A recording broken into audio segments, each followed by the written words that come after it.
Saludamos a José Lizán, gestor de Reto Magnum SICAV. José, muy buenas tardes. Hola Marta, ¿qué tal? Muy buenas tardes. José, bueno, ¿cómo has visto la apertura de Wall Street? ¿Cómo estás viendo el comportamiento en general de las bolsas? Esto por lo que respecta a la renta variable, porque estamos viendo cómo aumenta la presión sobre los bonos en el caso de la eurozona por las elecciones presidenciales francesas. En el caso de Estados Unidos, bueno, veíamos cómo alcanzaba el estadounidense a 10 años niveles no vistos desde hace 3 años en medio de esas palabras, como decimos, que recogíamos de la L. Brainard este martes. Por atajar primero por la renta variable y a la espera de las actas de la FED, ¿cómo estás viendo ese comportamiento?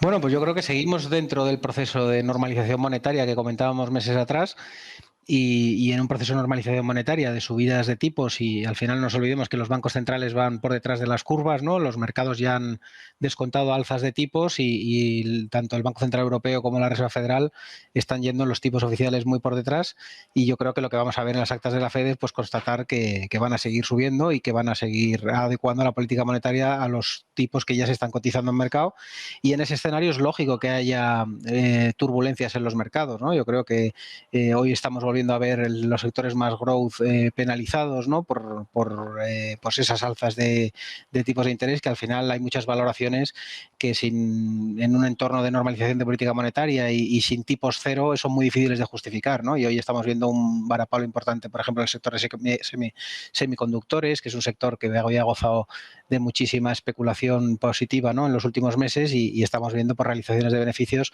en un entorno global de ralentización, datos chinos de ralentización. Se esperan datos a lo largo de abril y mayo en Europa de una fuerte ralentización y el impacto de la macro.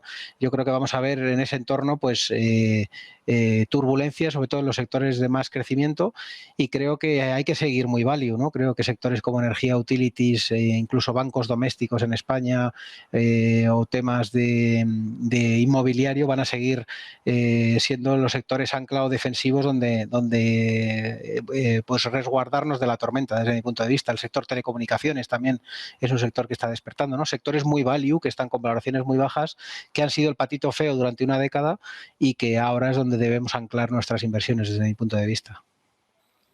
Bueno, José, y luego también lo que decía Marta, lo que tenemos en el mercado de bonos, que tenemos a algunos bonos, por ejemplo, disparados. El rendimiento de los bonos a más largo plazo está subiendo en torno al 2 y pico %. En el caso de Estados Unidos, el bono americano a 10 años, ahora su rendimiento está subiendo más de un 2,3%, se sitúa en el 2,6%, aunque es cierto que si miramos la curva de tipos entre los bonos a 2 años y los bonos a 10 años, ya no está invertida, sigue bastante plana, pero ya no está invertida. Lo que sí que vemos es que está invertida respecto a la relación entre los bonos a 3 años y los bonos a 10. ¿Cómo leemos, qué lectura haces tú, José, de lo que está sucediendo en los últimos días en el mercado de bonos?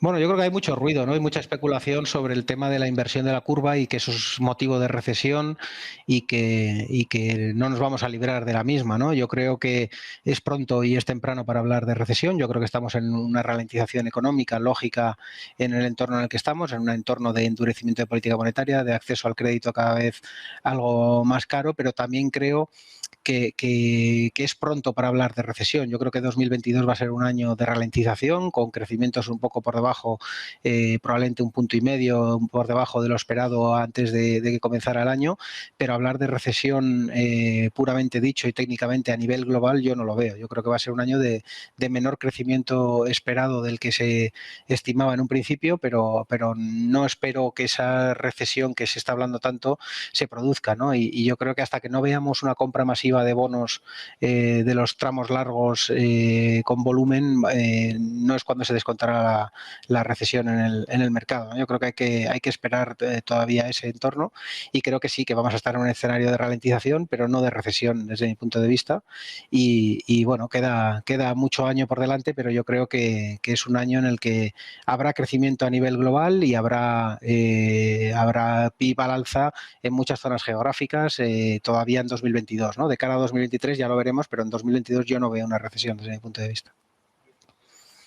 José, también estamos pendientes de conocer cuáles van a ser concretamente las nuevas sanciones que van a aplicar los países occidentales a Rusia. Estados Unidos, el G7, la Unión Europea van a anunciar nuevas sanciones. Estamos viendo además en el marco de reuniones por parte del ECOFIN. Hoy en Bruselas tenemos el foco puesto en la OTAN. Los ministros de Asuntos Exteriores están reuniéndose para también atajar cuáles podrían ser las posibles respuestas al recrudecimiento de la ofensiva militar rusa ahora mismo en Ucrania. Y también estamos pendientes de ese famoso default en Rusia, porque sí que es cierto que ya hace unas semanas hablábamos de los peligros, de las implicaciones, de las consecuencias que esto podría tener, pero la conclusión a la que llegábamos es que el posible default en Rusia no iba a tener una importancia mayor en el impacto en el resto de economías globales por lo poco que supone en el PIB mundial, ¿no? Hablando claro, pero sí que es cierto que vemos cómo siguen los temores, sobre todo después de la medida que tomaba Estados Unidos, un banco extranjero, no sabemos, no se ha aclarado exactamente quién, pero sé que se estaban calibrando algunos nombres estadounidenses, se había negado a procesar la orden rusa de pagar más de 649 millones de dólares a los tenedores de su deuda. Finalmente se ha quedado un tercio de esa deuda sin pagar y en la práctica lo que nos decían desde Rusia es que este país está, por tanto, al borde de un default teórico, porque realmente Rusia sí que tiene capacidad para poder pagar. Lo que ocurre es que con la actuación de Estados Unidos no se podía producir. Más allá de esto, ¿cuáles podrían ser las implicaciones reales de que se declarara un default de forma oficial? Bueno, yo, como comentabas, yo creo que al final Vladimir Putin ha cometido este proceso que al final es una rotura con Occidente y un cambio geopolítico muy fuerte, ¿no? A nivel global lo ha cometido en un momento en el que su deuda sobre PIB era muy baja, ¿no? En torno al 20% sobre el PIB ruso.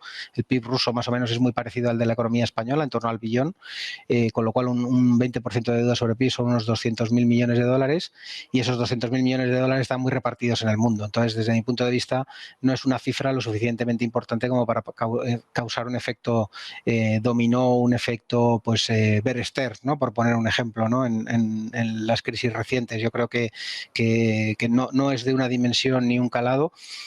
Yo creo que el calado de todo esto está en el nuevo orden mundial en el que vamos, ¿no? En el que aliados de Rusia y zonas geográficas como India o China, que representan 2/3 de la población mundial, pues no están haciéndole ese aislamiento que está haciendo países como la zona europea o Estados Unidos a Rusia, ¿no? Y eso lo que nos lleva es hacer un nuevo orden mundial con una serie de consecuencias pues, en los abastecimientos de insumos, de materias primas, en todo el tema de las divisas como moneda de reserva, tanto del dólar como del euro, y yo creo que ahí es donde están las grandes consecuencias y las grandes implicaciones, no tanto en un default ruso, que como digo, en dimensión no es una gran cantidad, y ya los bancos en general han mostrado que no hay nadie sobreexpuesto a esa entidad ni que tenga un impacto demasiado relevante en las cuentas de nadie, ¿no? Entonces, bueno, yo creo que no le doy demasiada importancia al tema del default ruso, le doy importancia al nuevo orden mundial al que vamos, al papel de reserva del dólar y del euro como monedas, ¿no? De referencia a nivel global, y que eso es lo que está cambiando realmente en el tablero de juego a nivel mundial.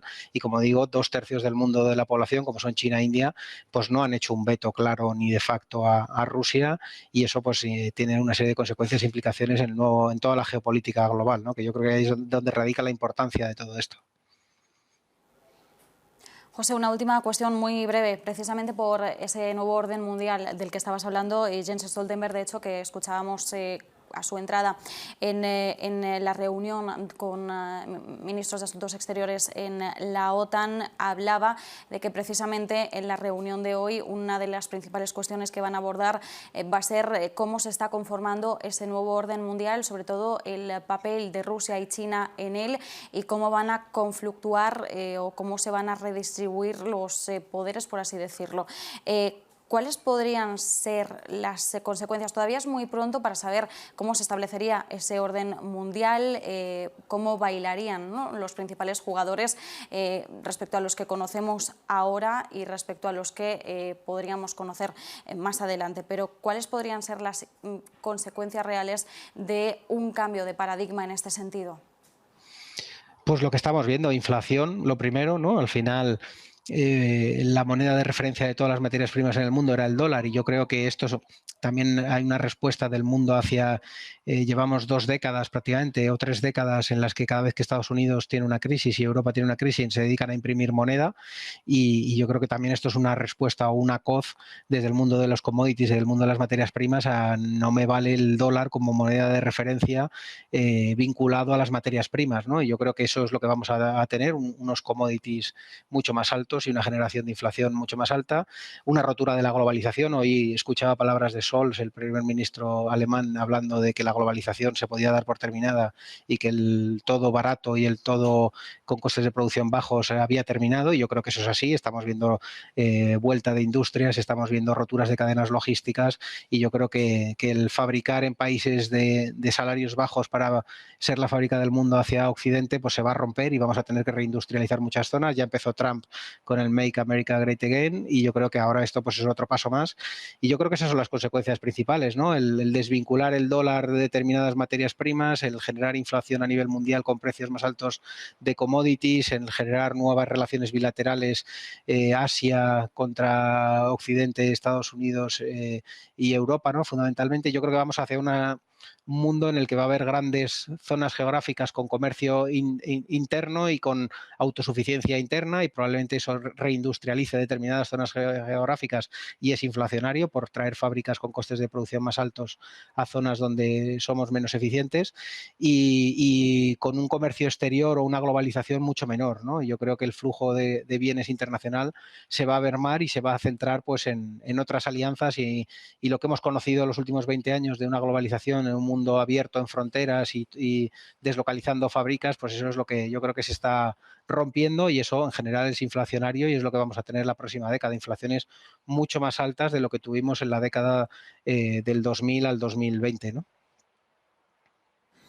José Liza, nos quedamos sobre todo con ese mensaje final, con esa ruptura de la globalización, del mundo tal y como lo entendíamos ahora, y sobre todo de fabricar en países con salarios bajos para convertirse en las fábricas del mundo hacia Occidente, una situación que se va a acabar y que va a ser una de las principales consecuencias de ese nuevo orden mundial que se está estableciendo. Muchísimas gracias como siempre. Igualmente, Marta, un saludo.